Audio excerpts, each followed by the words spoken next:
Back here on college football pregame on CBS Sports HQ, we are taking you all the way up to those noon kickoffs. Stacked week 11 is on tap, and there are some games that we're going to be zeroing in on that kickoff less than 30 minutes from now. Let's begin with number 4, Miami at Georgia Tech, looking for some revenge because we know what happened to them last year. What are you expecting in this one, or what are you watching for? So, Jordan, the interesting thing is I've been following this line for the past 24 hours or so. Miami was an 11.5-point favorite, but all of a sudden there was a bunch of money coming in on Georgia Tech, where now Miami's only an 8.5-point favorite. And what that tells me is that Haynes King, who has been missing from this Georgia Tech team because he's been hurt for the past few weeks, is going to play. There's, people are reporting that he's out there warming up on the field. I think he's going to give it a go, and that is huge news for Georgia Tech because they have not been even close to the same team with Zach Pyron. It was a little bit of a disaster. He's their lifeblood. He's their leader, Haynes King is. And, Jordan, you mentioned the game last year. He had the game-winning touchdown last year against the Miami Hurricanes. The other thing to watch out for, too, let's see the clock management at the end of the game, because last year Mario Cristobal did not take a knee when he could have knelt on the ball, and the game would have been over. Instead, they fumbled and gave Haynes King that opportunity, and one of the more embarrassing moments of Mario Cristobal's career. I want to piggyback off what you talked about with Haynes King in this offense, because it flips my perspective to Miami's defense. That has been the biggest issue for this Miami team all year. They're the favorite in the ACC right now. They're almost a shoe-in everybody's bracket to get that 2 or 3 seed as the ACC champions. But when we talk about the college football playoff, and we talk about national championship caliber teams, I want to ask you guys, has there been a national champion in the past 10 years, 20 years with a defense this bad? Yes. Name them. LSU 2019. At this point in the season. So really? Because me and McKenzie actually did, so we crunched some numbers, and the numbers say otherwise. So on the back end of the season, they did start to get better, but there was a game around probably 7 or 8. They were playing Ole Miss, who was average that year, and it was like 35-30, like in about the third quarter. And then all of a sudden, LSU just kept scoring. They ended up winning 52-38. And that was when I was saying the same thing, like, is this defense good enough to win a championship? I think the old motto of defense wins championships has changed to just enough defense wins championship. And that's why I would describe Miami's defense.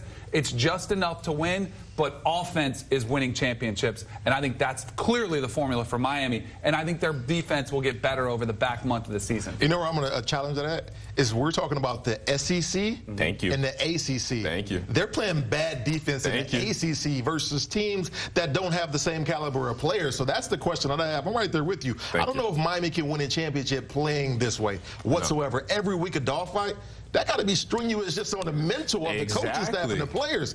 Cam Ward single-handedly changed that franchise 100%. Yes. But when you play that way on the defensive side, Danny, I don't know. And I just want to cut you off, Dan. I don't agree that the formula has changed. I think if Miami does win the national championship, then we look at it and say, okay, it's not about defense wins championships anymore. You just got to play good enough defense, like Danny said. I'm not sold that formula for winning is gone yet. I just was checking some numbers here. Oh, no. Do you know who Miami's best defensive performance was against?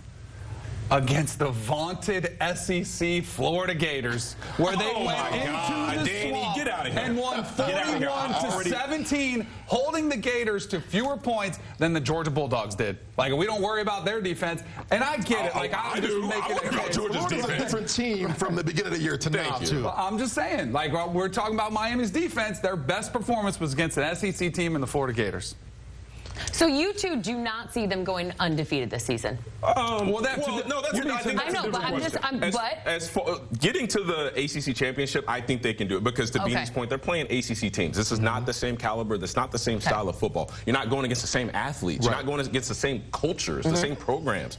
But once you get into that playoff bracket, that's where I have concerns, because you're going to be playing against the best 12 teams in the country, teams that you have not faced all season long, who have better players, who have better schemes, who have better coaches. So I definitely worry about this Miami team once they get to the 12-team playoff because of their defense. To what you guys are talking about, and this goes back to the reason I compare him to 2019 LSU, I thought Joe Burrow had the perfect season.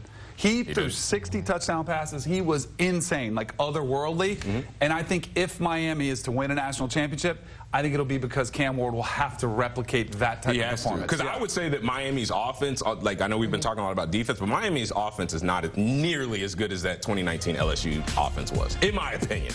In my opinion. He's thinking hard It's not about the it. same. And I mean, Jamar Chase and Jefferson on the outside. Yeah, Those Clyde dudes, and we'll see, I don't think Xavier Restrepo is in that category yet. But I do think statistically they could be in that vicinity. We'll see. We'll see. All right. We'll wait and see. We did, you guys, see quarterback Haynes King for Georgia Tech warming up ahead of kickoff. We will continue to keep you posted because Georgia Tech will certainly need him if they want to pull off the upset.